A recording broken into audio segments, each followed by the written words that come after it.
Dubai हुकूमत ने Dubai world trade centre को क्रिप्टोकरेंसी, डिजिटल असासों, ऑपरेटर्स और एक्सचेंज के लिए एक जामे जोन और रेगुलेटर बनाने की तैयारी पकड़ ली ताकि नए इक्तिसादी शोबों को तश्कील दिया जा सके। Dubai world trade centre Dubai के अंदर इस तरक्की याफ्ता शोबे के लिए एक जामे माहौलियाती निज़ाम वज़ा करेगा।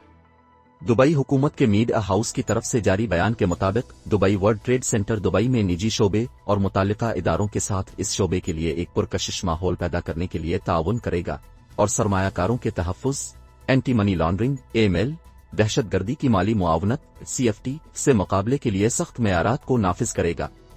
दुबई के वर्चुअल असासों और मार्केटों को मजीद तरक्की देने की कोशिशों के तहत किए गए इस ऐलान का मकसद जदीद मालियाती मसनूआत के लिए एक फ्रेमवर्क बनाना और नए रुझानात को अपनाना है जो जदीद ब्लॉकचेन टेक्नोलॉजी पर इन्हिसार करते हैं, जैसे कि नॉन फंजिबल टोकन, NFT और क्रिप्टोकरेंसी।